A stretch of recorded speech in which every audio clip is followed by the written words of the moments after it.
네, 반갑습니다. 예, 10월 7일 목요일 시사공감을 진행하도록 하겠습니다. 예, 먼저 전체 진행 순서는 이제 조금씩 잡아가고 있습니다. 그죠?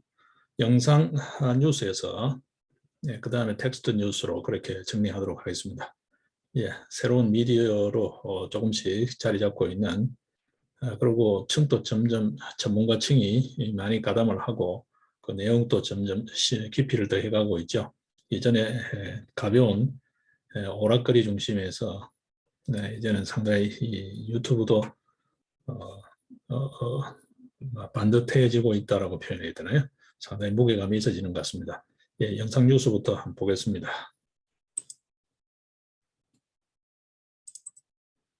네, 이게 지금 저희들 방아 TV 유튜브입니다. 아직 TV라고 하기에는 조금 그렇습니다만, 어, 방아 쪽의 소식을 전하는 영상입니다. 앞으로 신문과 연계해서 좀 더 짜임새 있는 그런 형태로 진행해 갈 생각입니다. 여러분 익히 아시다시피 매번 업로드되는 영상이 먼저 나오고 소위 섹션별로 정리가 되어 있죠. 예, 현재는 시사 공감으로 되어 있습니다만 앞으로 신문이 정돈되면 신문 관련으로 아마 제호가 조금 재생 목록의 이름이 좀 변경되지 않을까 싶고요. 그 다음에 생산 체계 관련입니다. 파밍 스타트업 되어 있죠. 주로는 농업 분야, 1차 산업 분야의 스타트업 관련한 지원, 장려, 그다음 보급 이런 쪽 뉴스를 전해드릴 겁니다. 이쪽이 아직 갱신이 되고 있지 못합니다. 새로운 자료들이 업데이트, 업로드가 돼야 되는데 자꾸 저한테 예, 부탁을 하고 의뢰를 하는 경향이 있었어요. 자체 생산 프로젝트 콘텐츠를 잘 올리지 않는 그런 경향이 있는 것 같아요. 뭐 조금씩 보겠습니다. 조금 변명삼아 말씀을 드리면 뭐 이래저래 검토할 사항들이 제법 많았어요. 지금 이 시사 공감 하나만 하더라도 자투리 시간을 잘 내지를 못해서 지금 오늘 같은 경우에 또 거의 새벽 1시가 다 된 시간입니다. 이 지금 녹화를 해서 업로드를 하면은 거의 2시가 넘을 것 같은데요. 2시 반, 거의 3시 가까이 될 것 같은데 그러면 다시 또 5시쯤 다른 일과를 내일 일과를 또 새롭게 또 시작을 해야 되는 잠깐 쉬었다가 그런 정도로 좀 어떤 면에서 좀 타이트했어요. 지금 자꾸 저한테 의뢰를 하는데 뿌리치지는 못하고 그렇습니다. 지금 저 상담실 코너도 앞으로 상당히 좀 많은 이야기를 해갈 것 같습니다. 이쪽이 제가 아무래도 신경을 좀 써줘야 될 분야라서요. 1차 타이틀은 아마 그렇게 갈 것 같아요. 의사가 못 고치는 병은 어떻게 하나, 병원에서 못 고치는 병은 어떻게 하나,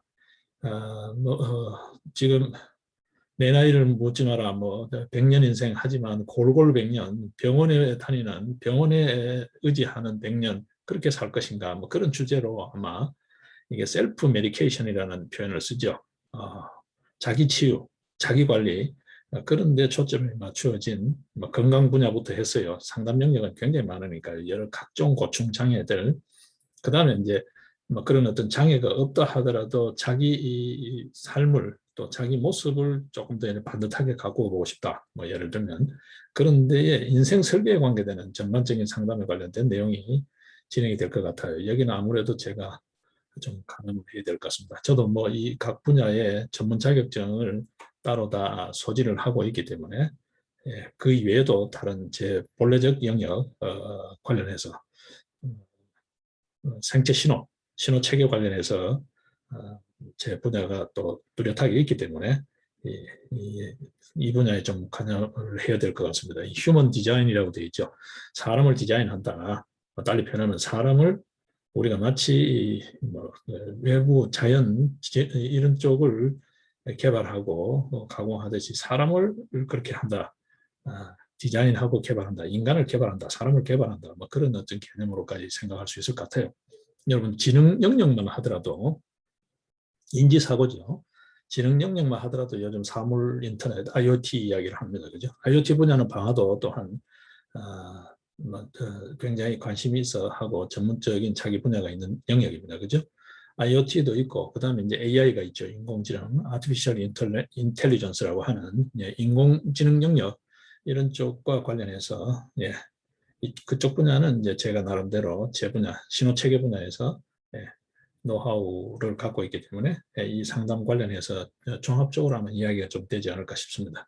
예, 그다음에 이제 방어 트랙 쪽 지금 메스밴드 3세대 이제 본격적인 상용화입니다. 3세대라는 이야기는 1세대는 아주 초보적 임상 상용화를 위한 임상 상용화 이런 단계였고 지금 메스밴드 2.0은 현장에 방어 트랙 현장에서 쓰고 있습니다. 예, 예. 상당히 상용화가 되어 있는 거죠. 그렇지만 모두가 이렇게 쓰는 그런 어떤 범용화 단계까지 나아가지는 못하고 있고, 예, 그랬던 거는 이제 3.0 버전부터는 이제 범용 단계에 들어갑니다. 전 세계 어디에든 간에 예, 바로 실시간 데이터 송수신이 가능한 그런 어떤 시스템으로 정돈이 될 것 같습니다. 이게 차츰차츰 가게 되면 이번에도 지금 3.0에 저희들이 조금 시간과 예산이 소요가 되더라도 GPS 시스템을 장착하지 않을까 싶습니다. 여러분들 이해하기 쉽게 하면 이렇습니다. 내비게이션 아시죠? 내비게이션. 그 다음에 이제 아웃도어 활동하시는 분들은 자기 활동 기록을 위해서 주로 많이 쓰시는 게 산길샘 뭐 이런 쪽을 쓰시죠. 그러면 이제 시작점에 스타트하고 마침점에서 엔드를 하게 되면 그 중간에 내가 어디를 갔는지 경로가 상세히 이렇게 기록이 다 되죠.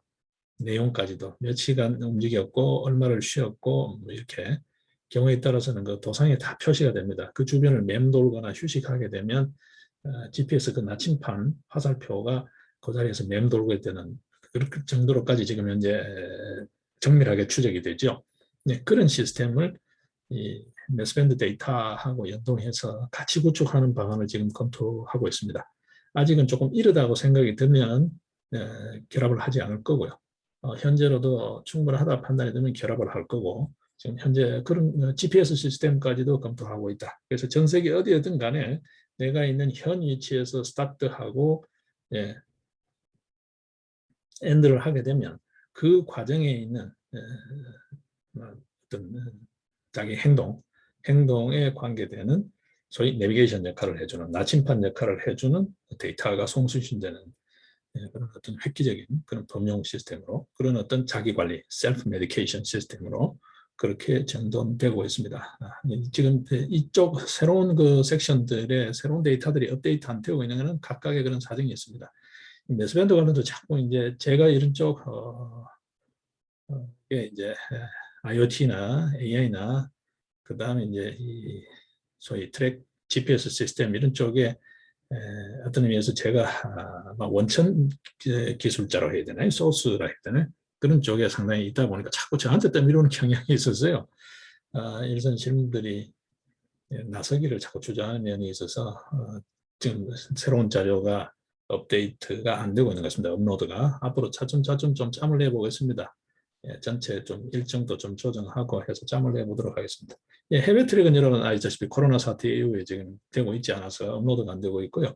이전 자료들도 지금 여러분 아시다시피 방아TV라는 이 유튜브가 시작된 지가 이제 한 2달 정도 되나요? 아직은 시운전 단계이고 이제 시운전 딱지 왕초보 딱지를 조금 떼고 있는 도로 연수가 끝났다라고 보시면 되겠죠. 자동차 운전으로 치면 그런 단계이기 때문에 이전 자료도 다 업로드가 안 돼 있다. 그냥 이 섹션을 그러니까 채우기 위해서 최소한의 구색 갖추기용 정도만 올라 있지 이전 자료들도 체계적으로 올라 있지 않다라는 거 이해해 주시면 될 것 같아요. 여기 보시면 뭐 뉴질랜드 랑기토토 관계 118기잖아요. 지금 현재 방아 트랙이 어떻게 됩니까? 다가오는 토요일이 260기입니다. 그러니까 이게 한참 오래된 자료들이 지금 그냥 구색 갖추기용으로 올라 있다 이렇게 보시면 될 것 같아요. 쇼트는 이걸 잘 활용할 줄 몰라서 어떻게 하는지 이게 30초 미만짜리 영상을 이렇게 올린다는데 이게 잘 활용할 줄 몰라서 잘 쓰지 않는 것 같아요. 이게 좀 그러니까 어떻게 보면 이 우리 방아 쪽 멤버들 실무도 그렇고 그 우리 회원들도 그렇고 이런 쪽에 익숙지 않은 것 같아요. 여전히 좀 아날로그 세대들 같아요.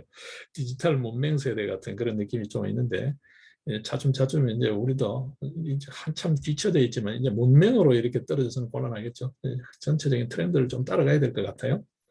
그냥 뭐 이렇게 개인적인 기호에 따라서 검색만 하고 하는 정도가 아니라 전체적으로 콘텐츠를 좀 같이 생산하고 키워가는 쪽으로 좀 신경을 써야 되지 않을까 싶습니다. 다른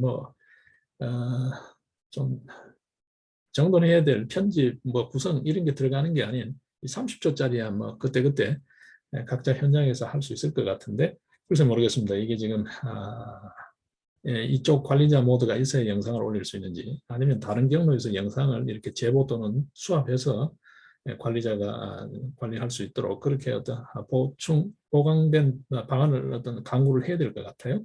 그러면 이 쇼츠 분야도 활성화되지 않을까 싶습니다. 예, 이게 지금 방아TV의 계략적인 구성입니다. 섹션은 앞으로 얼마든지 달라질 수 있겠죠. 지금 거칠게 지금 잡아놓은 것 같아요.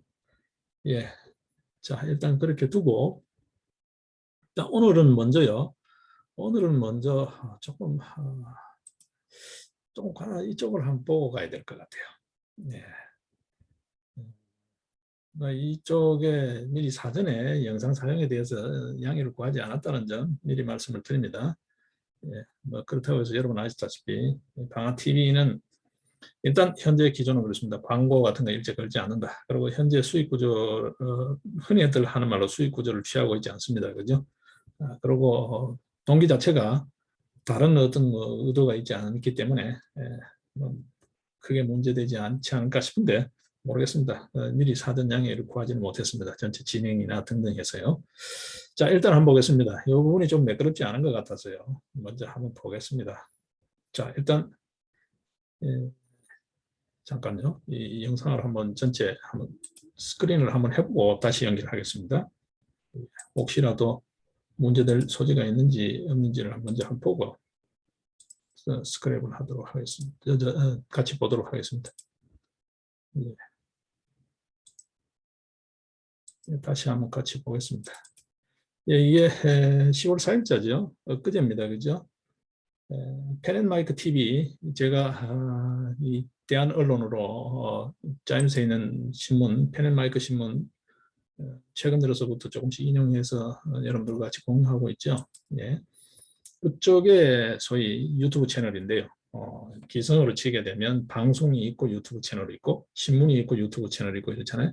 지금 소위 독립언론이라 하기도 하고 또 대한언론이라고도 하는 이런 쪽에서는 유튜브를 방송 시스템처럼 그렇게 공유하고 있죠.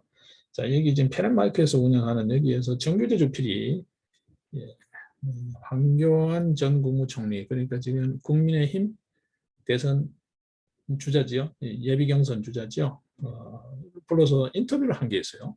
보시는 것처럼. 이 방송을 다 보지는 않겠습니다. 이 프로그램을 여러분들이 관심 있으시면 찾아서 보시면 될 것 같아요.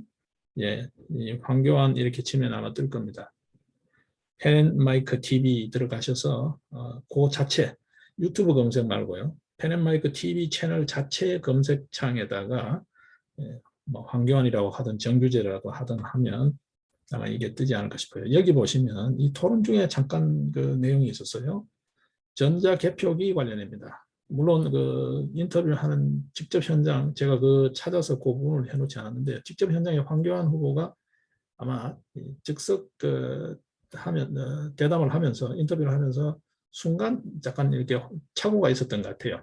물론 본인 발언이 전자투표기 이런 표현을 썼습니다. 근데 전체 맥락을 보게 되면 그런 의미가 아닌데 소위 개표 분류기죠. 투표지 분류기. 이제 전자개표기는 법적으로 법률상으로 위법이죠. 위법입니다. 그러다 보니까 지금 용어를 사실상 개표기 역할을 하고 있는데 투표지 분류기, 전자 분류기 이렇게 이제 지금 쓰고 있습니다. 그런데 실내막은 이게 거의 개표기에 준해서 역할을 하고 있다라는 이야기거든요. 저도 개표 현장에 참관인을 하거나 진행 용어를 해보지 않아서 뉴스로만 듣기 때문에 정확한 사실은 자신할 수는 없습니다. 일단은 개표기처럼 그렇게 쓰여진다는 설이 좀 있어요. 자, 일단 그 정도로 해두고 자 보겠습니다. 일단 이 인터뷰를 하고 난 다음에 그 부분에 대해서 정규재 주필이 굉장히 강한 어조로 따로 논평을 하는 부분이 있어요. 그 부분 오늘 같이 좀 시간이 걸리더라도 같이 한번 들어보고 그 다음에 같은 그 내용을 갖고 전에 이 펜앤마이크의 부사장으로 있다가 제가 일전에 말씀드렸죠. 따로 나와서 독립언론으로 지금 독립언론으로 활동을 하고 계시는 권순할 주필요. 전 동아일보 논설위원이었다 이기도 했자 여기 지금 페넨마이크의 부사장 바로 직전에 부사장 하다가 나오신 분이에요. 뭔지는 모르지만 이 분야에 대해서는 두 분의 생각이 다른 것 같아요. 일단 한번 보겠습니다. 이 제목이 아주 이거는 뭐 이쪽 이 채널에서 미디어 F라는 채널에서 이렇게 제목을 뽑은 것 같은데 이 정규주 주필이 직접 한 말인 것 같아요. 이걸 그냥 워낙 쇼킹하니까 뽑은 것 같아요. 잠깐 한번 같이 들어보겠습니다. 잠깐 볼륨을 좀 조정해서 같이 한번 들어보겠습니다.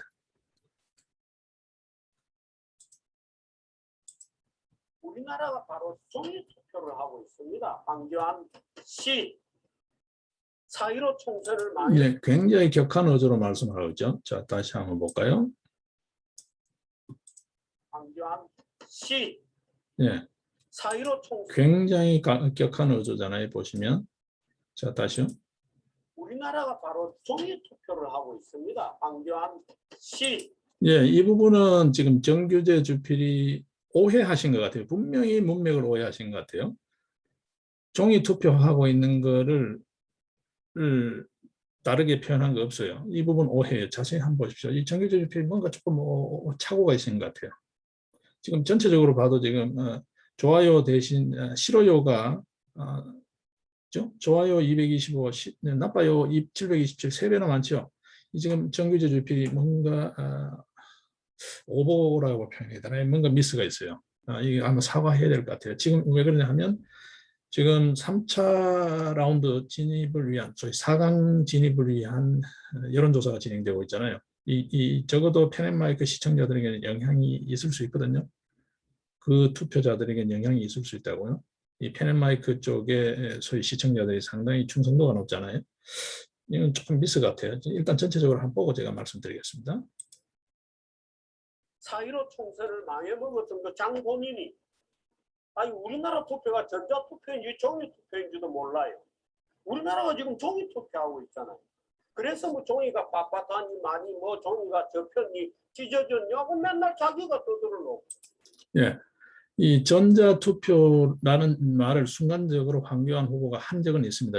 이쪽 영상을 보시면. 근데 전체적인 이야기의 맥락을 보시면 전자투표, 전자분류기, 소위 개표기를 이야기하고 있다는 걸 충분히 알 수 있는데 왜 이렇게 정규재 주필이 이렇게 그냥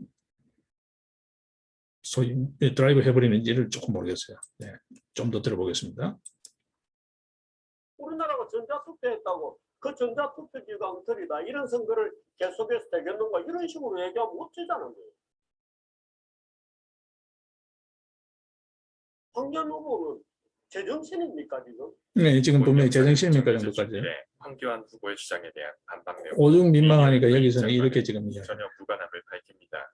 황교안 후보에 대한 심한 질책하는 내용이 있으니 꼭 보실 분만 보세요. 황교안 그 대표는 네, 다시 한번 그 부분 보겠습니다. 여러 가지 무리가 있는 얘기를 했습니다. 뭐 황교안 대표를 그제 제가 초대를 해서 들을 때도 제가 초대를 했기 때문에 황교안 대표 대선 주자에게 듣는다 편은 제가 초대를 한 입장이기 때문에 아마 여러분도 뭐 짐작은 하셨겠습니다만 부정선거에 대해서 계속 얘기하는 것을 제가 뭐 구체적으로 항목마다 이렇게 막지 않았습니다. 다만 그런 그 부정선거론이 2012년 대선에서부터 논란이 된 거다 하는 얘기를 제가 이제 그때 논란을 하던 한영수라든가 이런 또 나중에 김어준의 더 플랜 뭐 이런 것도 나왔습니다만 대개 그런 데서 되풀이 되는 거다. 그리고 그 아이들은 그 사람들은 나중에 2014년에 황교안 법무부 장관일 때 황교안 법무부 장관일 때일 겁니다. 황교안 법무부 장관일 때 징역을 2년형을 받았다. 그거 모르냐? 당신이 그거 모르면 어떡하냐? 어느 나라에 가 있다가 이제 갑자기 나타난 것처럼 얘기하면 어떡하냐는 식으로 그런 취지로 제가 얘기를 드렸는데 이 뭐 인터넷에서는 뭐 제가 뭐 그 사람들 징역 2년 받았는데 그 사실을 그 당시 법무장관일 때 모르냐 이렇게 얘기한 거를 선거 부정론자를 협박한다 뭐 이렇게 또 좀 협박하는 것으로 들리는 모양이죠. 뭐 찔리는 게 있는 모양인가요?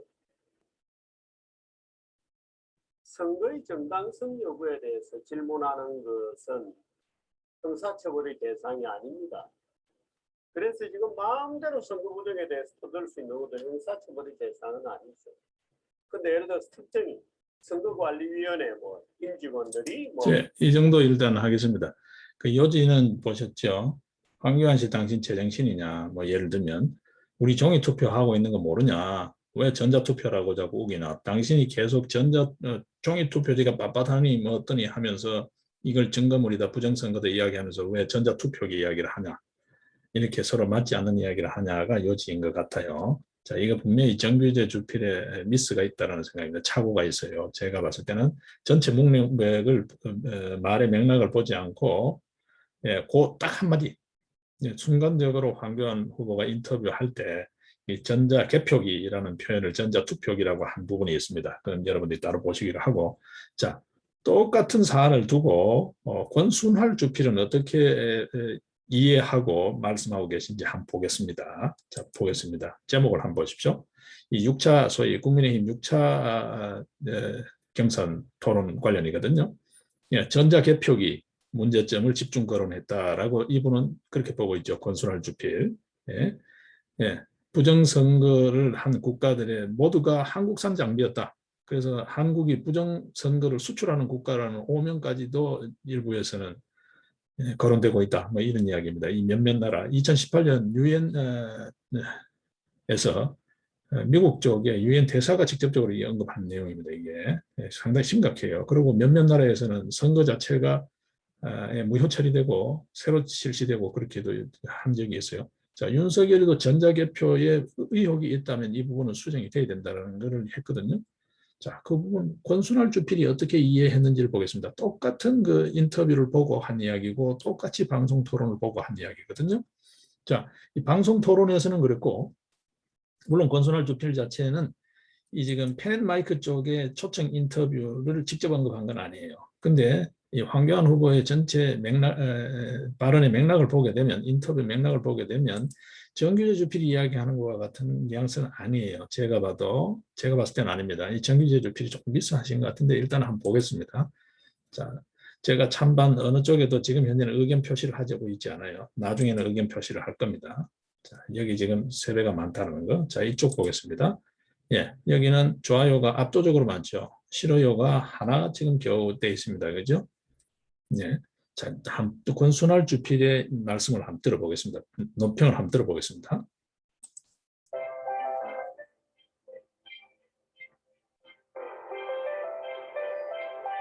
여러분 안녕하십니까? 권순할입니다. 제1야당인 국민의힘 대선 후보 경선 2차 컷오프 발표를 사흘 앞둔 10월 5일 저녁 6차 방송 토론이 열렸습니다. 1차 컷오프를 통과한 8명이 4명으로 압축되는 10월 8일의 2차 컷오프 발표 전에 진행된 마지막 방송 토론이었습니다. 이 방송 토론에 이어 6일과 7일 이틀 동안 국민 여론조사 70%와 당원 선거인단 선거 30%의 비율로 2차 컷오프 선거 절차가 진행된 뒤 8일 최종 결선에 진출하는 4강이 결정됩니다. 4.15 총선 부정선거 의혹 진상규명 추정의 전면에 나선 법무장관, 국무총리, 대통령 권한 등 제1야당 대표 경력의 황교안 후보는 6차 방송 토론에서는 한국산 전자개표의 문제점과 최근 당선관위가 중앙선관위를 비판했다는 이유로 자신에게 보낸 사실상의 경고장에 대해 집중 거론했습니다. 자, 여러분 보셨죠? 전자개표기라는 이야기를 하고 있죠? 예, 잠깐요. 이 광고 나올 것 같으니까 이 부분은 건너뛰고 잠깐 건너뛰고 나서 이어서 한번 보겠습니다.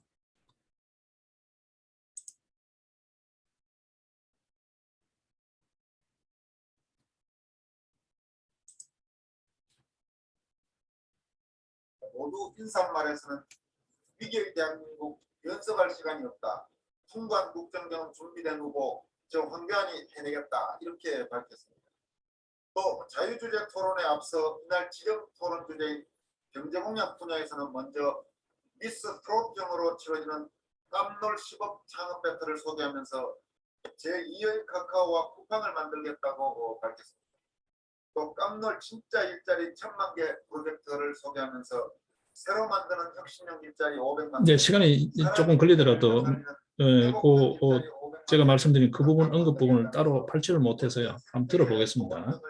예, 전체 해봐야 10분밖에 안 되니까 그죠? 문재인 정권의 잘못된 정책을 바로잡기만 해도 수백만의 일자리가 되살아난다고 강조했습니다. 황교안 후보는 자유주의 토론에서는 이번 6차례 방송 토론에서 계속 제기해 예, 이 부분입니다. 4.15 총선 부정선거 의혹에 집중했습니다. 먼저 윤석열 후보에게 질의하는 시간이었습니다. 윤석열 후보에게 판례를 통해서 이 미국 이 한국산 전자개편기 사용 말라 콩고의 경고 이런 제목의 기사 제목이 있는 판례를 보여주면서 이렇게 말했습니다. 2018년 9월 유엔 안보리에서 미국의 해리스 헤일리 대사가 콩고에서 한국산 전자투표기를 사용하는 것은 역효과가 날 수 있다며 공개한 사실을 혹시 알고 있나 이렇게 물었습니다. 여기서 한국산 전자투표기라고 말한 것은 아마 한국산 전자개표기를 순간적으로 그렇게 말한 것 같습니다. 자, 이거 보셨죠? 예. 이게 순간적으로 투표기, 개표기, 소위 그 부분에는 실언이다는 거예요. 그 실언은 실언인데 맥락은 그게 아니다는 거죠. 예.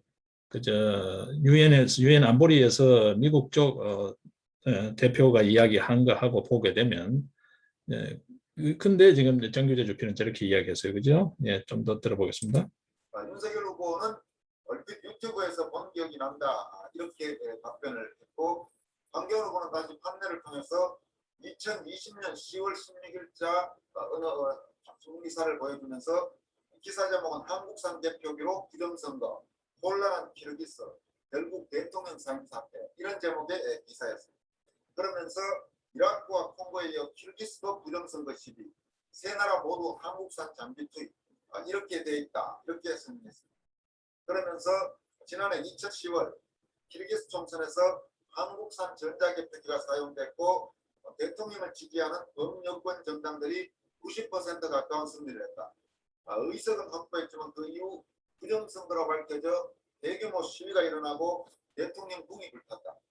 결국 중앙선관위원장이 지난 총선은 원천무효라고 선언했다. 이런 내용은 알고 있나? 이렇게 물었습니다. 윤 후보가 그런 것도 같고 정확히는 이렇게 답변했습니다. 황 후보는 결국 총선이 부정선거라는 이유로 키르기스 대통령이 사임한 것이다. 작년 일이다. 공교롭게도 예, 작년에 키르기스탄에서 그런 일이 있었습니다. 이라크 콩고에 이어 2020년 키르기스스탄에서도 모두 한국산 선거장비가 사용된 것으로 알려졌다. 이게 과연 우연의 일치인가? 걱정이 되고 이상하지 않은가? 이렇게 다시 물으면서 세 나라 부정선거 시비가 일어나는 나라마다 모두 한국산 장비가 사용됐다. 이런 보도를 보면서 어떤 생각이 드나? 이렇게 물었습니다. 윤 후보는 부정선거다 아니다라는 문제를 떠나서라도 선거의 공정성에 조금이라도 국민이 의혹을 갖게 된다는 것은 문제가 있다 이렇게 말했고, 황 후보는 문제는 한국산 개표기를 사용했다는 것이 문제다. 그래서 나는 개선책으로 전자개표를 수개표로 전환하자고 그렇게 이야기하고 있다. 이렇게 말을 하니까 윤 후보는 독일에서도 전자개표는 위헌이다. 지난 토론에서도 밝혔던 그 내용을 언급했습니다. 그러자 황 후보는 반쯤은 동의하는 걸로 알겠다 이렇게 말했고, 윤 후보는 조금이라도 의혹이 있다면 바로잡는 게 좋겠다 이렇게 답변했습니다. 예, 보셨죠? 그렇습니다. 그죠? 지금 권순할 주표는 정확하게 파악하고 계시죠? 이 말을 하다 보면 투표기, 개표기 긴장해서 카메라 앞에서 인터뷰를 진행하다가 보면 따라 이렇게 말이 꼬일 때가 있습니다. 지금 정규재 주표는 그 부분을 지금 계속해서 사실은 사실이니까 내뱉은 말은 말이니까 그래서 조금 그래요. 너무 자기 생각, 고집, 주장이 너무 두드러진 것 같아요. 이 부분은 정규재 주표이 조금 미스인 것 같아요. 분명히 미스인 것 같아요. 여러분들 판단은 여러분들에게 맡기겠습니다. 이 부분이 조금 제가 접해본 뉴스 중에는 조금 매끄럽지 않아서 한번 짚어봤습니다. 자, 일단 계속해서 영상으로 가는 건 좀 그러니까 이제 쭉 건너뛰겠습니다. 자, 일단 오늘 주요 헤드라인들을 한번 보겠습니다. 대안언론들요. 또 하나의 대안언론을 지금 오늘 띄워봤습니다. 이 공데일리라고 공병호 박사가 하고 있는 언론인데, 예, 이 신문이 잘 지금 섹션 보면 잘 돼 있죠. 잘 따듬어져 가다가, 물론 이 독립언론이니까, 예, 독립언론은 여러분 자기 주관이죠. 자기 이 생각을 반영해서 꾸리는 신문이죠. 그러다 보니까 기성 언론과 조금 다를 수 있습니다. 편제가. 내가 어디에 중점을 두고 싶다. 또 그게 법인이라면 이 법인은 어디에 중점을 두고 싶다. 거기에 따라서 다를 수 있습니다. 기성 언론들도 그렇잖아요. 신문사마다 기조가 조금씩 다르죠. 예, 소위 성향이 있잖아요. 근데 여기는 이제 오피니언부터 해서 이렇게 칼럼은 있습니다. 저 섹션이 있습니다. 있는데 이분이 워낙 요즘 이 부정선거 이 문제를 바로잡겠다라는 집념에 불타고 있어서, 예, 지금 전체 뉴스 균형이 조금 흐트러지고 있는 부분이 보입니다. 예, 이 공데일리라고 되어 있는데요. 이 신문도 지금 현재 신문 이름은 공데일리로 되어 있습니다. 이 신문도 상당히 괜찮습니다, 여러분.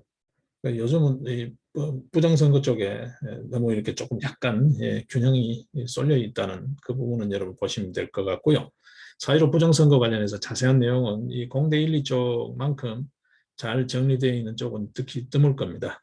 예, 참고해서 한번 보시면 될 것 같아요. 예, 여기도 보게 되면 이 영상도 있고, 그렇죠? 이거는 이제 소위 공병호 TV 또는 또 다른 채널이 있더라고요. 최근에 보니까 공TV 이렇게 해서 여러 채널이 있는 것 같은데요. 예, 거기에 영상 쪽이 같이 되어 있는 것 같습니다. 여기도 보게 되면 자율구독이라고 되어 있죠, 여러분. 예, 자율구독. 관심 있으신 분, 그 독립언론, 이런 언론을 키워내야 되겠다. 기성 언론만 자꾸 쳐다보지 말고 우리가 필요한 언론, 내 생각과 좀 어느 정도 기조가 같은 언론을 키워내겠다 싶으면 여러분들이 여러 대안 언론들을 보시고 찾아서 이렇게 지원하는 것도 방법일 것 같아요. 힘이 자란 데까지 육성하는 것도 방법일 것 같아요. 네, 일단 공대일리 쪽입니다. 저들 방하신 분도 아마 앞으로 이런 형태가 되겠죠. 자율구독으로 꾸려지는 형태가 될 겁니다. 신문이기 때문에 구독료 정도는 자율구독은 그런 방법은 취하지 않을까 싶습니다. 자, 일단 패널 마이크 쪽 보겠습니다. 지금 공데일리는 조금 그렇고요. 뉴스 균형이 조금 흐트러져 있습니다. 예, 보시면. 예, 빡빡한 투표지 여러분 잘 모르시겠죠? 예. 예, 총정리라 그러는데 총정리 편이 아닙니다. 지금 이렇게 되어 있습니다. 여러분 가보시면. 이게 여러분 직접 한번 보셔야 돼. 이거는 밑에 종이 돈다발을 찍어 놓은 거고요. 가보시면 투표지가 한 번도 손때를 탄 흔적이 없다라는 거예요. 예. 심지어는 증거 보존 절차에 간 부장 판사가 선뜻 놀란다는 그러잖아요. 예. 변호인이 어차피 당사자니까 그렇지 치더라도 변호인도 놀라고 부장 판사도 놀라고 다 놀란다는 거잖아요. 이게 그대로 박스째로 들어있다는 거예요. 예, 이런 현상이 한두 개가 아닙니다. 자, 개표할 때 보면 이렇게 접힌 종이가 이게 어떻게 이렇게 될 수 있나요? 그래서 참관인, 직접 참관했던 친구, 그 친구는 진짜 가능한지 다림질도 해보잖아요. 절대 다림질까지 해도 이게 복원이 안 된다는 거잖아요. 예. 이게 지금 제대로 된 투표지거든요. 한번 보십시오, 여러분. 이거 하고 같나요, 이게? 예. 이 전부 다 그래서 자꾸 바꿔치기 의혹이 이런 거예요. 이거 통째로 다 갈았다. 황교안 후보가 자기가 그러잖아요. 진짜 내가 1m 앞에서 봤다 그러잖아요. 바로 코앞에서 봤는데, 예? 30~40%라고 하는데 거의 다라는 거잖아요. 권오영 변호사 같은 경우 6.28 재검표 변호인이죠. 변호인이자 그 참관을 그 자리에서 한 건데 나오는 거죠. 전부 가짜다. 전부 가짜 표였다 그러잖아요. 그럴 정도로 심해도요. 여기 지금 관리관 도장도 그렇고, 예. 그리고 사전투표지는 전부 다 앱슨 프린트인가 그 프린트기에서 나오지 인쇄한 게 아니잖아요. 프린트기에서 나오면 종이가 이렇게 말리죠, 여러분, 그죠? 예. 전혀 프린트기에서 나온 게 아니고 출력된 게 아니고 전부 인쇄한 거라는 거죠. 그런 주장입니다. 지금 어쨌든 감정 절차가 남아있기 때문에 확정은 아닙니다. 그런 이야기가 나오고 있어요. 자, 예, 프린트로 출력된 게 아니다. 이제 돼 있죠. 롤 프린트로 출력된 사전 투표지가 아니다. 사전 투표지는 롤 프린트로 출력하게 돼 있잖아요. 근데 이게 전부 인쇄한 것 같다는 거죠. 이렇게. 6.28 투표지하고 4.15 투표지가 다르다라는 거. 이것도 문제입니다. 이것도 문제입니다, 여러분. 중앙선관위의 투표 용지는 말이죠. 이거를 소위 납품 계약을 할 때, 조달 계약을 할 때 그 규격이 있어요. 무게, 사이즈, 규격이 있어요. 그게 규격이 바뀐 적이 없는데 628 하고 뭐죠? 4.15 투표지하고 이번에 4.7 재보선 등등등 이런 때 투표지가 크게 바뀐 게 없대요.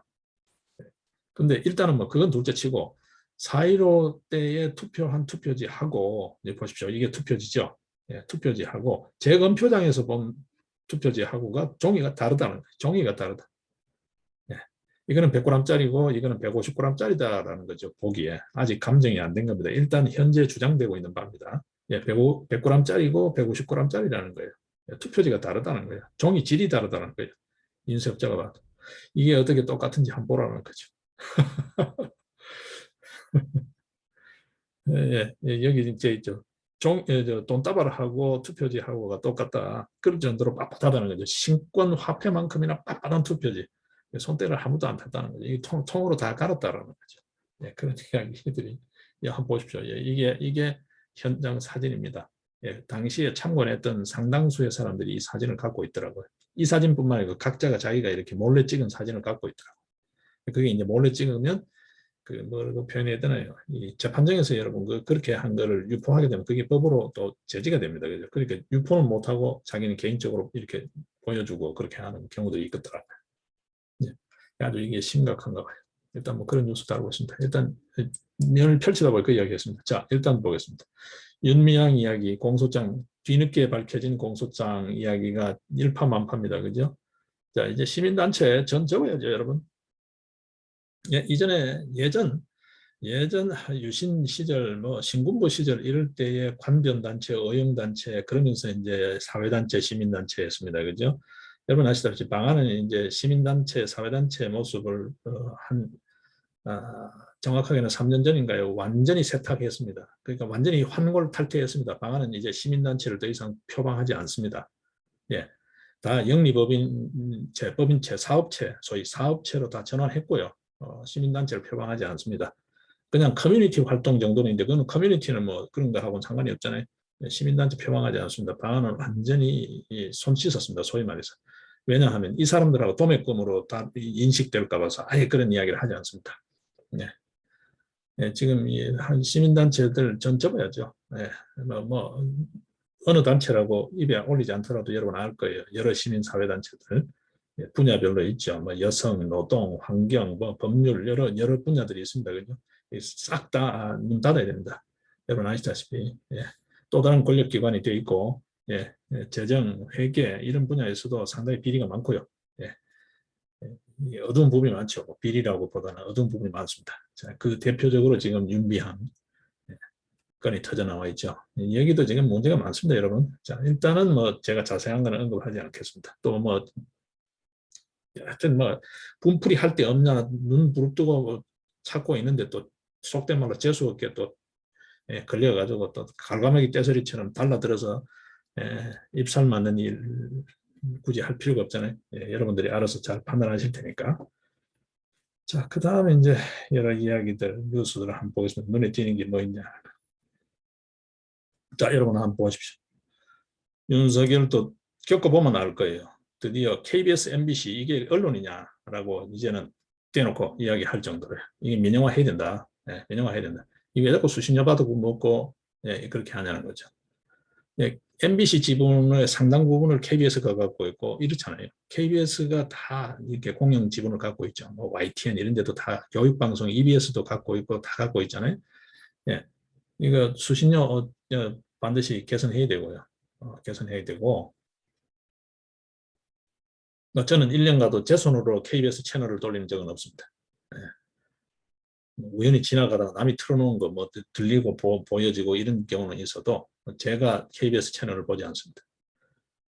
지금 윤석열 입에서도 지금 이야기죠.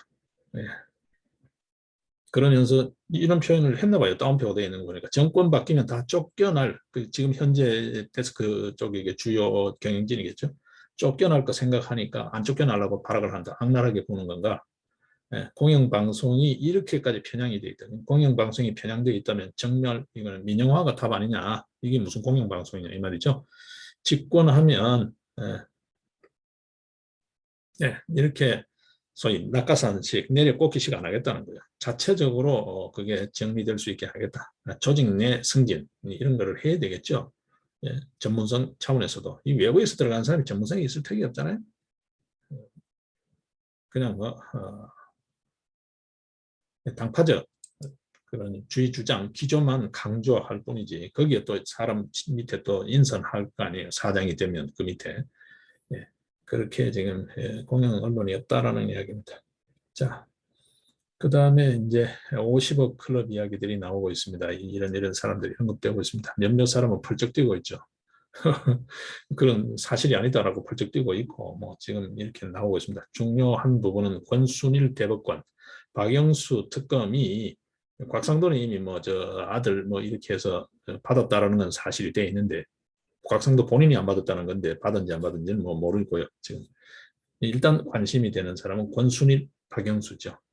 지금 박영수 지금 정말 이 여러분 참 그렇습니다, 그죠? 자, 그걸 넘어서서 권순일은 더 가관입니다, 여러분. 대법관이 지금 직원 5명밖에 안 된다 그러잖아요. 그 회사에 고문으로 갔다는 것 자체도 이게 아이러니죠. 참 사상 초유의 일입니다. 아마 글쎄요. 직원 5명 회사에 어떤 특별한 어떤 특수한 목적이나 이유가 있지 않고서는 갈 수가 없죠. 명색이 대법관인데, 그죠? 속된 말로 놀면 놀았지. 이해가 안 되잖아요, 여러분. 이해가 안 됩니다. 대형 로펌에서도 서로 비싼 몸값으로 그냥 뭐 특별히 하는 게 없어도 와 있으면 우리 회사에 이런 분이 계신다. 그걸로도 엄청난 그 영업에 도움이 되는데 5인밖에 안 되는 회사에 연봉이 2억 받고 월 1,500이라고 그러나요? 그거 받고만 있었겠냐는 거죠. 근데 급기야 지금 50억 그룹 클럽 이야기가 나와요. 이 권순일 대법관 이분은 뭐 수사가 필요하다라는 게 아마 거의 대부분의 우리 국민들 여론이 아닐까 싶어요. 자, 일단 그쯤 해두고 보겠습니다. 뭐 여러 이야기들이 지금 많습니다. 온통 그 이야기인데 앞으로도 이런 이야기가 더 계속해서 쏟아질 거라는 거. 이게 어쩌면 이제 한참 이야기가 이제 본 게임에 들어간 게 아닌가. 더 많은 이야기가 나올 겁니다. 자, 오늘 윤석열 후보 같은 경우에는 그 이야기를 하죠. 검찰 이따위로 수사하지 마라. 당신네들조차 다 형사처벌 대상이 될 수 있다. 이거는 너들이 재량권을 행사할 수 있는 게 아니다. 이게 의혹 사건이 아니라 명백한 배임 행위 아니냐. 이거는 범죄 행위 아니냐라고까지 강한 어조로 이야기를 했어요. 자, 이재명이 지금 오늘 배임은 아니고 하면서 다른 말로 지금 꼬리를 빼고 있습니다. 그죠? 이게 만약 배임이 된다면 형량이 상당히 높다는 이야기 나오죠. 심한 경우에는 무기징역까지 때려질 수 있다는 거예요. 대선은커녕 인생이 종칠 수 있는 그런 사안인 것 같아요. 자, 일단 그러고 나서 주요 언론들 한번 대략 한번 볼까요? 조선 한번 볼까요? 어떤 게 있는지. 지금 뭐 멀쩡한 데가 없죠. 시의회 의장도 화천대유 근무했다는 이야기, 뭐 다른 이야기, 온갖 이야기가 나옵니다. 그렇죠? 자, 여기 한번 보십시오. 해명 인터뷰를 했는데 동업자 아들이라는 거예요. 그 기자가. 여러분, 기자도 지금 말이죠. 지금 저들도 신문을 다시 복간을 하고 준비를 하고 있는데 상당히 조심스러워요. 또 이런 우리 사회가 워낙 그래서요. 혼란스러웠어요. 또 도매금으로 넘어가지 않을까. 여러분, 지금 우리 사회에 등록되어 있는 신문사가 몇 개 정도 될 것 같습니까? 등록되어 있는. 그리고 예전 출입기자 제도가 여전히 살아있고요. 그리고 각급 그 공공기관들요, 정부기관 및 공공기관들, 지자체, 그 산하기관들 다 포함해서요, 기업체들까지 심지어는 이 기자들 말이죠. 그 뭐 주요한 행사 있을 때나 아니면 뭐 1년 단위로든 인사치레하는 소위 말해서 떡값요. 몸살을 앓잖아요. 말은 내놓고 말은 못하고. 왜냐하면 출입기자로 일단 등록을 해놓으면 무시할 수가 없잖아요. 누구는 주고 누구는 안 줄 수가 없잖아요. 그렇다고 또 기자들하고 관계를 안 하면 뉴스가 일체가 안 돼버리니까 자기가 하고 있는 동안에 뭐 이렇게 뉴스도 되고 기사가 나고 해야 내가 이런 일이 했다라고 지적을 자랑할 거잖아요. 다음 선거 때. 근데 뉴스가 안 되면 선거 때 뭐 할 게 없잖아요. 지 혼자 떠드는 거지. 사람들이 인정을 안 해주니까. 사람들이 그거 뉴스에 났냐 하다못해 그 기사를 안 봤더라도 그 방송을 안 봤더라도 어디에 났다라고 하면 거기에 났어? 라고 라도 인식이 될 수 있는 그게 상당히 어떤 의미에서 어드밴티지가 되잖아요. 근데 그런 것 때문에 이게 참 묘한 그런 관계입니다. 여러분. 그 출입 기자들이 출입 기자 등록하는 내가 이 기관에 출입하는 사람이라고 이렇게 뭐라 그랬잖아요. 그 인적 사항 제출을 한다 그랬잖아요. 그 의무 사항은 아닌데 그렇게 일단은 인사처럼 명함처럼이라도 건네놓아야 그 기관 출입하기도 편하고 경우에 따라서는 이제 떡값도 챙기는 거죠. 주로 그런 관계들이 있어요. 제가 뭐라고 말씀을 드리기 곤란한데 웬만한 기관에는 보통 100명 이상의 출입 기자가 다 명함을 냅니다. 100명한테 예를 들어서 명절이 됐는데 요새 뭐 김영란법이라고 5만 원씩만 줘도 500만 원이잖아요, 여러분. 그게 전부 부처 예산에서 나가는 겁니다. 그런 이야기를 지금 안 하고 있죠. 그런 부분이 참 많은데요. 지금 보십시오. 우리나라 하여튼 간에 등록이 되어 있는 문체부 등록되어 있는 언론사가 글쎄요. 정확히 지금 제 데이터를 제가 안 갖고 있는데 한 7천 개 정도 된 게 7천 개. 거기 소속되어 있는 사람까지 하면은 어마어마할 거예요. 어제 저 통신사 이야기 잠깐 할 때 보니까 뭐 조만한 통신사 우리가 잘 모르는 통신사들도 한 1,500명 되죠. 뉴시스 이런 정도로 해도 1,500명 되잖아요. 직원이. 그럴 정도로 엄청 많습니다, 여러분. 엄청 많습니다. 뭐라고 제가 표현할 수는 없는데 정확한 데이터를 또 안 갖고 있으니까 그냥 이렇게 막연하게 표현하겠습니다. 추상적으로. 관심이 있으신 분들은 찾아보시면 문체부 쪽 자료나 이런 쪽에 찾아보시면 될 거예요. 경우에 따라서는 정보 공개 청구해도 또 안 줄 수도 있습니다. 이게 여러 이유가 있잖아요. 안 줄 수도 있습니다. 어쨌든 유동규가 자기 해명한 인터뷰 그것도 지 동업자 아들이었다는 거잖아요. 기자가. 이게 지금 전부 짜고 치는 고스톱이죠. 그죠? 속된 말로. 미디어 오늘 기자. 미디어 오늘 여러분 좀 아시죠? 여기 아마 신문가게에도 미디어 오늘이 있을 거예요. 신문가게에 올려질 신문 같으면 그래도 좀 뭐라 그래야 되나요? 이름이 있는 신문이거든요.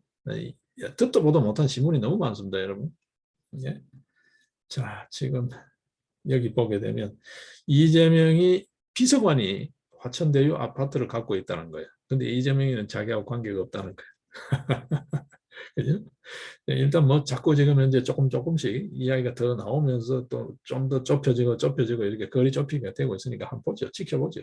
예. 자, 뭐 그런 용어는 또 뉴스는 뜨고요. 지금 이것도 심각합니다, 여러분.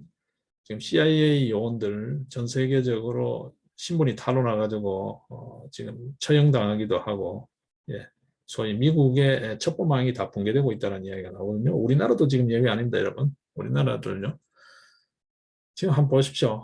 국정원장 하는 짓 한번 보십시오. 국정원장이 이렇게까지 동선이 노출되면 이게 무슨 국가정보기관의 수장인지 정치인인지 헷갈리죠, 여러분.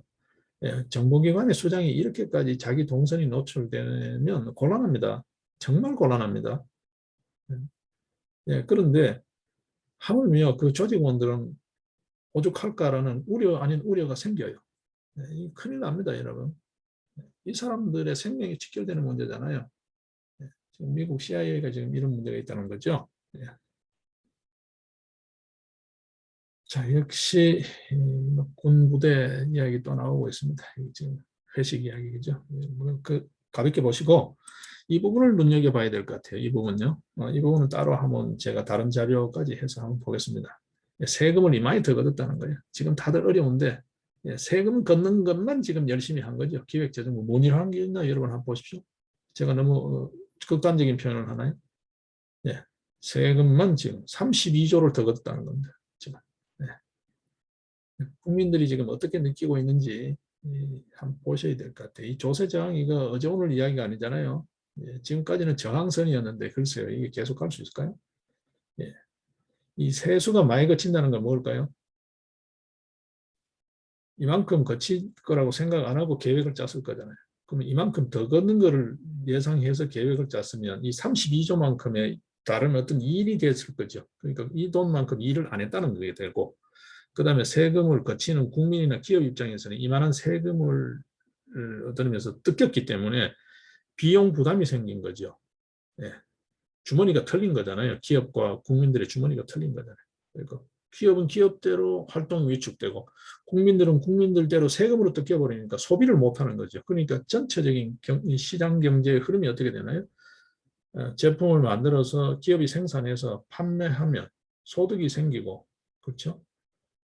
기업의 소득이 생기면 거기에 기업의 임금을 받든 급여를 받든 하는 그 근로자들, 노동자들 또는 사업자들이 소득이 생기고 그 소득 주머니가 든든해진 걸 통해서 소비를 하게 되고, 이렇게 하면서 이게 선순환 구조로 돌아가는 거잖아요. 생산, 소득, 소비 구조가 돌아가는 거잖아요.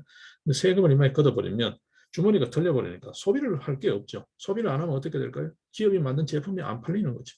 안 팔리면 기업의 재무구조가 악화되고, 재무구조가 악화되면 그 관련된 직원들이나 등등등 주머니가 얇아지게 되겠죠. 이렇게 자꾸 악순환이 되겠죠. 선순환이 되는 게 아니고. 그러니까 가계와 개인에게, 국민들에게는 소비 심리를 위축시키고 활동을 위축시키고 힘들게 하고, 정부나 공공기관 입장에서는 세금 이만큼 집행할 수 있는 공간이 있는데도 불구하고 이 돈만큼 집행을 안 하니까 일을 안 한 게 되는 거고, 그렇죠? 나라는 나라대로 일 안 하고, 국민은 국민대로, 기업은 기업대로 털리고 힘들고, 이렇게 주먹국으로 운영했다는 겁니다. 다른 어떤 정부 부처보다도 그야말로 정확성, 그리고 전체적인 통찰력, 이런 게 무엇보다 필요한 부서가 기획재정, 이름하여 기획재정부잖아요. 이 짓을 했다는 겁니다, 여러분. 홍남기 씨, 정신 좀 차리세요, 여러분. 홍남기 씨 정신 차리시고, 우리 국민 여러분들도 두 눈 부릅뜨고 봐야 됩니다. 이 사람 지금 도대체 얼마나 오래 하는 거예요? 뭐 한 일이 뭐 있어요, 도대체? 참 이해할 수 없어요, 여러분. 뭐 일단 그 정도가 가장 눈에 띄는 것 같아요. 오늘 자 모바일 조선에서는. 자, 일단 동화 쪽 한번 볼까요? 이재명 정말 관계 없냐? 뭐 측근 뭐 둘째 치고라도, 측근은 둘째 치고라도 진짜 잘 모르냐? 친분이라는 차원에서, 뭐 측근 이런 것 떠나서 친분 차원에서도 없냐? 이야기 하잖아요. 이런 이야기가 곳곳에서 나오죠. 같은 한 자리에 있었다, 뭐 형아우했다, 곳곳에 나오잖아요, 여러분. 예. 자, 이게 이제 서로 주장입니다. 예. 이게 오늘 윤석열, 어제죠, 어제 윤석열, 이 친구는 막 보기 싫으니까 일단 최대한 가려버리고 봅시다. 이거는 배임 범죄다. 이거는 의혹 사건이 아니라 이건 범죄행위다. 이게 배임이잖아. 검찰 너들 수사 이따위로 하면 안 된다고. 지금 압수수색은 뭐 이따위로 하고 있고, 수사를 이렇게 하면 너들 경우에 따라서는 다 형사처벌될 수 있다는 거잖아요. 이재명은 공동주범이다 그랬어요. 오늘 이 형사법상의 용어는 공동정범이라는 표현을 쓰는데, 윤석열 총장이 그런 말을 모르지는 않을 텐데 공동주범이라 그랬어요. 공동정범 중에서도 주된 정범이라는 표현이겠죠. 그렇게 이야기를 했어요. 이거는 의혹이 아니라 이거는 범죄다라고까지 이야기하잖아요. 검찰총장을 직전에 바로 아직까지 그 현장감이 살아있을 거잖아요. 대단한 이야기입니다, 여러분. 자, 이제 이재명이 무슨 이야기 하는지 한번 보십시오. 대장동 사건은 범죄다. 이따위로 수사하냐? 정신 똑바로 차리라. 너들도 잘못하면 다 처벌된다는 거죠.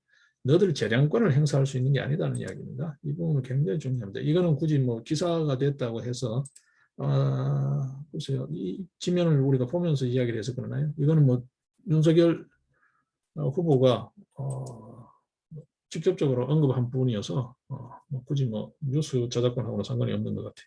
예. 자, 여러분, 뭐 이야기, 뭐 여러 이야기하기가 좀 그렇습니다.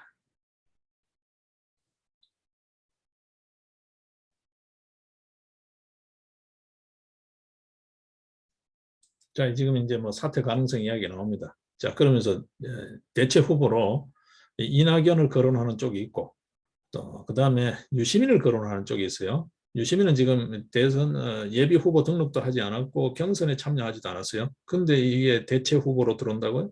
이거는 모든 과정을 또 다른 법치라 그래야 되나? 절차적 법치죠. 형식적 법치를 거스르는 짓입니다.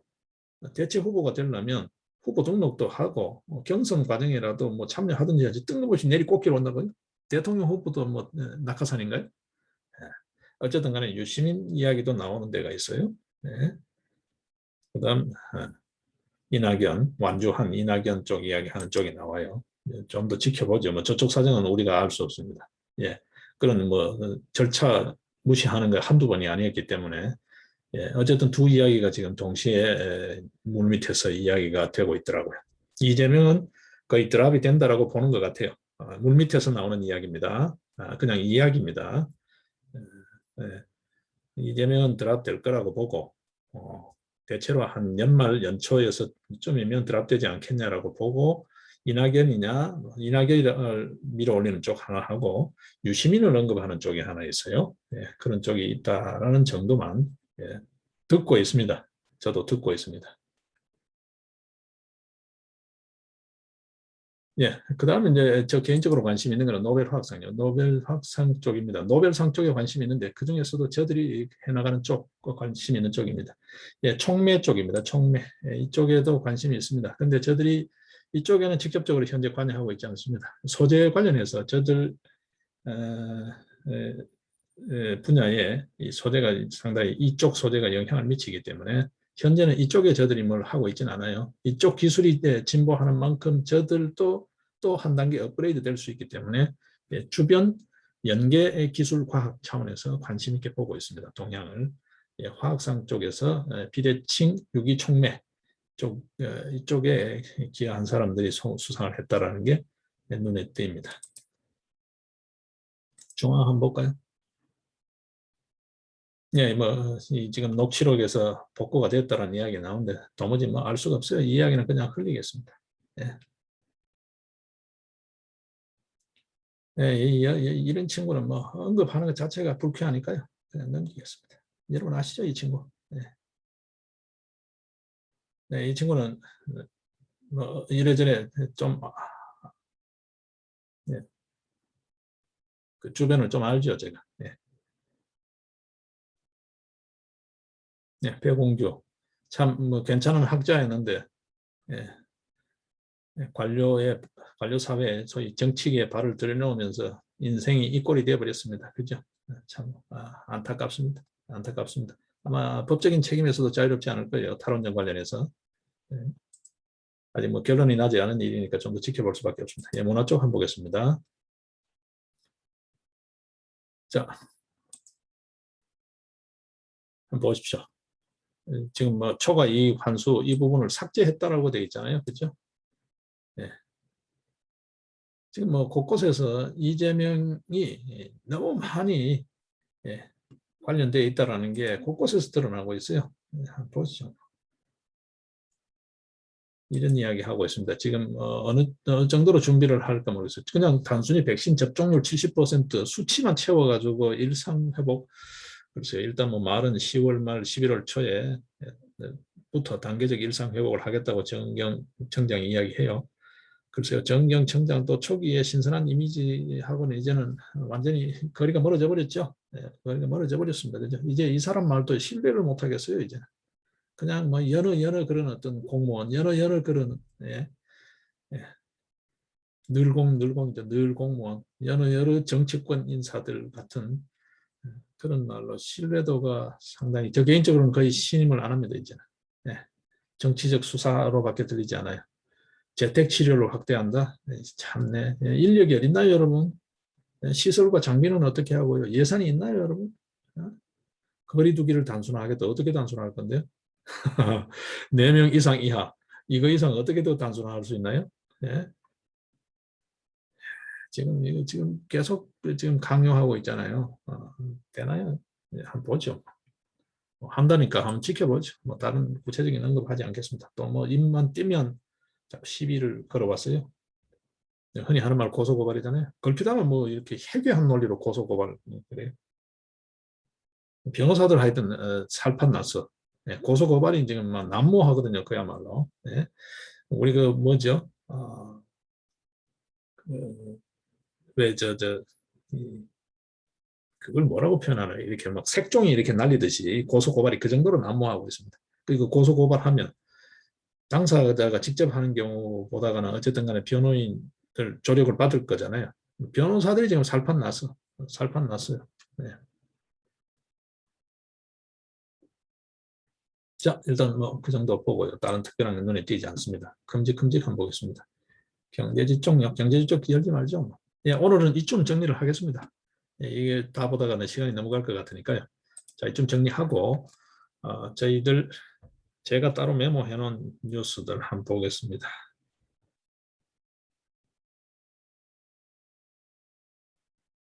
예, 지금 중앙 쪽이죠. 중앙 쪽에서 오늘 봤던 건데 중앙일보가 몇 번 지금 이런 엉터리 뭐 이걸 뭐라고 할 수는 없어요. 왜 엉터리냐라고 또뭐 근거 자료를 갖고 했다라면 할 말이 없는데 이 지금 여론조사 지금 중앙일보가 몇 번 좀 이해 안 되는 여론조사를 기사화한 적이 있습니다, 여러분.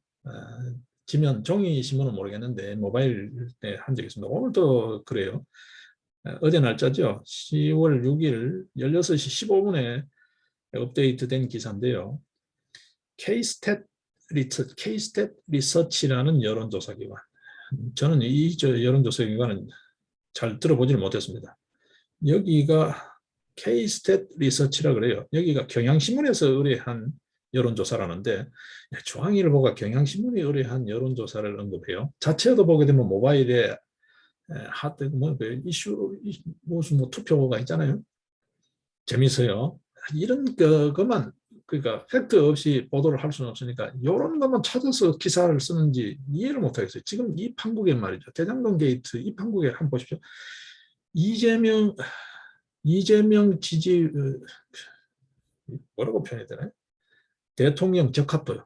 대통령 적합도 조사에서 이재명 경기지사, 그 기사에 나온 존칭은 일단 써주겠습니다. 윤석열 전 검찰총장을 10%포인트나 앞지른 채 독주하고 있다. 여러분 그렇습니까, 여러분? 진짜 그렇습니까? 주변 한번 나가보시죠. 진짜 그렇습니까? 지금 이런 부분을 객관적인 데이터를 그냥 남 기관을 끌어와서가 아니라 저들 자체에서 하기 위해서 예, 그런 시스템을 갖추고 있습니다. 이거 참 이해가 안 되잖아요, 여러분. 이 사람들 누구를 대상으로 조사했는지 모르겠어요. 일단은 표현은 그렇게 해요. 만 18세 이상 전국의 남녀 1,012명을 대상으로 공개 여론조사를 했대요. 표본 오차 95%, 신뢰 수준 플러스 마이너스 3.1%라는데 뭐 이거는 늘 하는 소리잖아요. 통계학에서. 이재명이 31.1%, 윤석열이 19.6%. 여러분 이런 여론조사 이게 신뢰가 갑니까? 그러면서 정권 교체할 때는 야 쪽을 뽑겠다. 정권 교체를 하겠다. 정권 교체가 필요하다. 51%래요. 이 전혀 말이 안 맞잖아요, 여러분. 속된 말로 대강 총 맞은 같은 이야기잖아요, 이게. 소설이잖아요, 소설. 차기 대통령감으로 누가 적합한가 질문에 31.1%로 이재명, 윤석열 19.6%, 홍준표 14.1%, 이낙연 10.1%, 뭐 기타 등등 이런 이야기 합니다. 글쎄요. 뭐 저는 도무지 이해가 안 돼요. 예. 이게 지금 여론조사 기관의 문제 그런 이야기 계속 하잖아요. 이 여론조사가 또 다른 걸로 이어질 수 있습니다. 만약에 잘못 쓰여지게 되면요. 네. 뭐죠? 부정을 획책하는 데에 데이터로 쓰여질 수도 있어요. 이게 정말 같은 물이라도 소가 먹으면 우유를 만들고 뱀이 먹으면 독사가 먹으면 독을 만든다고 참 위험한 건데요. 그 이야기입니다. 지금 보게 되면 뭐 어떤 이야기가 나오던가요, 여러분? 보셨나요? 보셨나 모르겠습니다. 네?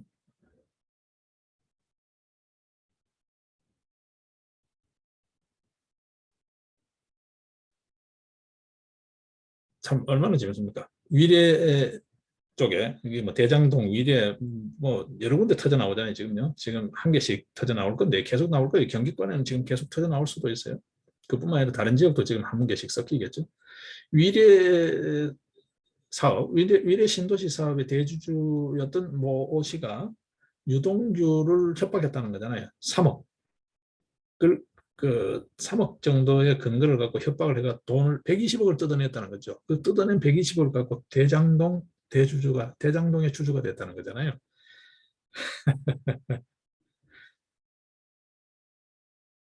네, 3억 정도 액수의 뇌물 그걸 건을 갖고 8년 전에 건을 갖고 정모 씨가 남욱이 정영학 이 사람들에게 60억씩 뜯어낸 정황이 있다라는 이야기입니다. 여러분 참 재밌죠, 그죠?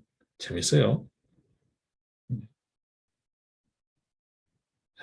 자, 그거는 뭐 일단 징검다리로 돈 이야기 잠깐 환기시키고 이제 본 이야기 또 하려고 그러는 겁니다. 뭐 대장동 이야기 앞에 시큰 했으니까 그죠? 일단 뭐 여론조사 수치 영 이해가 안 되는 수치요. 그 다음에 보면 가상화폐 이야기입니다. 예, 코인 마켓 거래소가 폐업할 가능성이 높다라는 거죠. 이게 이제 폐업하게 되면 개미들이죠. 소위 말해서 음지 돈인데 가상화폐 주로 이제 2030 세들이 많죠. 많다라고 알려져 있죠. 뭐 정확한지 모르겠습니다만 가상화폐에 약 4조 원 정도 돈이 지금 돌아다니고 있다는 건데요. 이게 전부 다 휴지 조각이 될 위기에 처해 있다는 거죠. 당장에 휴지 조각이 될 수 있다. 이 암호화폐는 암호화폐끼리만 거래가 되잖아요. 그죠? 현실화폐, 원화 이런 거로는 사고 팔 수가 없습니다. 그죠? 근데 어쨌든 추정되는 코인 투자액이 약 4조 원이라는 거예요. 예, 거래소가 폐지되고 점차적으로 존립할 수 없는 어려운 상황이 돼서 없어져 버리면 4조 원 정도. 지금 현재 이야기는 그렇습니다. 중견 거래소에 상장된 코인 투자액이만 3조 7,233억 원으로 추산된다 그래요. 자, 여기 투자한 사람들 전부 돈이 깡통이 되는 거죠. 자, 지금 또 이런 이야기가 또 들어오고 있습니다. 이게 전부 다 휴지 조각이 될 수 있다는 이야기예요. 지금 180개 코인이 한 개 거래소에 상장되어 있다고 해요. 근데 이 거래소가 폐업해버리면 올스톱이죠. 전부 다 휴지 조각이죠. 그 돈이 3조 7천억, 약 4조 원이라는 이야기입니다. 이것도 우리 사회의 또 시한폭탄입니다. 또 시한폭탄입니다.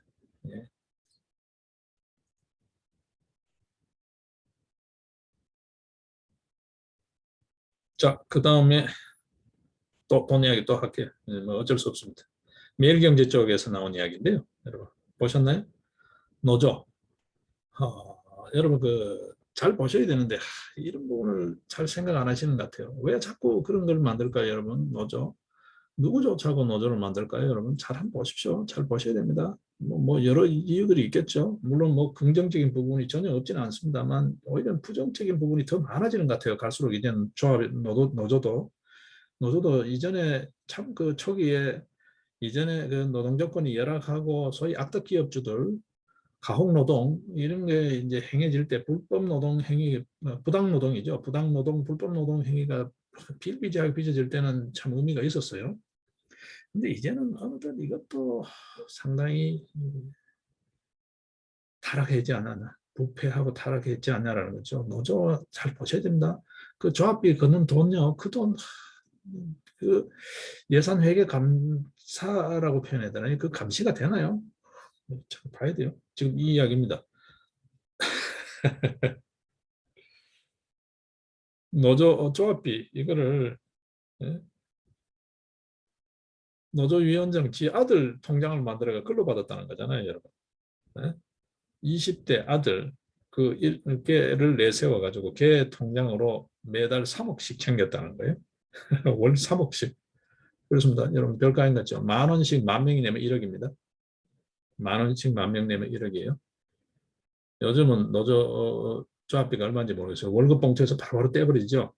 저들 때만 하더라도 월급 봉투에서 노조 맹비라 그래서 바로 뗐거든요. 그 돈이 매달 쌓이잖아요. 큽니다, 여러분. 큽니다. 한국노총 쪽에 터진 사건이에요. 한국노총 위원장 피소된 사건인데요. 그 회계감사 임원을 맡고 있는 뭐 인사인가 봐요. 예.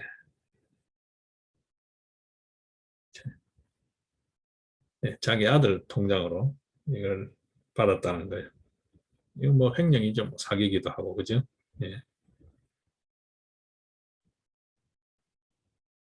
예, 이런 비리들 참 왜 이럴까요? 예. 자, 그 다음에 우리 실생활로 돌아오면 그렇습니다. 자, 지금 이제 전세 대란 제가 일전에도 언급을 계속했죠. 이렇게 대출 막아버리면 지금 당장 이사해야 되는데 전세 대란 이 중도금 누가 막을 거냐, 그죠? 또 그 진짜 실수요자예요. 집 한 채 마련하겠다고 계약하고 이제 중도금 잔금 남겨놓고 있는 사람들 이렇게 대출 막아버리면 이게 전부 다 어떻게 되나요? 잘못하면은 뭐죠? 계약금하고 선금조차 다 날릴 판입니다. 그죠? 완전히 진짜 알거지 만드는 거죠. 이제 길거리로 내쫓는 거죠. 이거 지금 어떻게 할 거냐는 거죠. 뭐 대책 마련하겠다 그러는데 이게 좀 당장 큰 문제잖아요.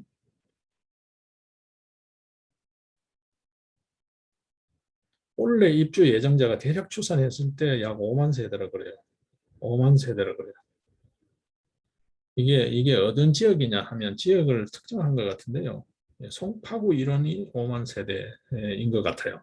자세한 뉴스 내용을 제가 이래저래 시간에 쫓겨서 시간이 충분치 않아서 충분히 검토를 못했습니다만, 예, 이 뭐 5만 세대, 뭐 서울 전역이라고 칩시다. 예를 들어서 5만 세대가 중도금, 잔금을 못 치를 상황이 초래될 수도 있다. 이런 무지막지한 대출 규제 정책, 이게 가계부채 정책, 이게 가계부채 정책일까요? 가계부채를 더 설상가상으로 엎친 데 덮치게 지금 만드는 정책일까요? 예? 이거 참 대책이 없어요. 대책이 없습니다. 이거는 너무 무대포죠, 무대포죠. 주먹구구도 아닙니다. 이거는 무대포입니다. 뻔히 보이잖아요. 누가 봐도. 이건 뭐 경제에 대한 뭐 대단한 어떤 뭐 지식도 필요 없잖아요. 당장 돈 좀 막혀버리면 계약금 들어간 거 다 날릴 수밖에 없잖아요. 중도금하고 잔금 안 주면 법적으로는 계약금 돌려받을 수가 없잖아요. 뭐 얼마나 인심 좋은 사람이 있어서 그래 뭐 그런 사정이 생겼습니까? 가져가서 이럴 수가 없잖아요. 서로 물고 물려 있잖아요. 대체로 보게 되면 아주 그렇게 여유 있는 사람이 없잖아요.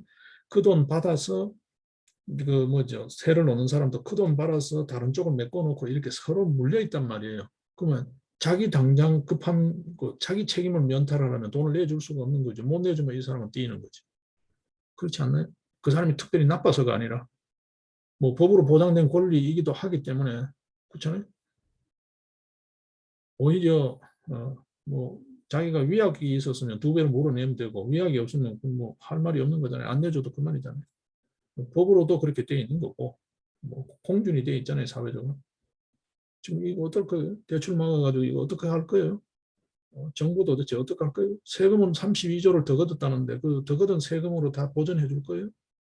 지금 가뜩이나 열악한 그 가계 소득 구조, 자산 구조를 갖고 있는 가계에다가 지금 더 큰 부채, 짐을 안기는 게 이게 대출 규제잖아요. 진짜 돈 있는 사람, 글쎄요, 짜투리 돈, 여윳돈 활용하는 차원이지 대출 규제 목매지 않잖아요. 왜 이런 정책을 할까요? 홍남기 씨, 세금 많이 걷었다고 자랑하지 말고 이거 도대체 서민들 좀 숨통 틔워주라고, 살게 숨통 틔워주라고. 이거 어떡할 거야? 이제 이사철인데 어떡할 거냐고. 이제 찬바람 부는데 길거리로 내쫓을 거야? 어떡할 거야? 홍남기 씨. 예, 오늘 이 이야기로 오늘 이야기 정리를 하겠습니다. 예, 내일 또 뵙겠습니다. 예, 고맙습니다.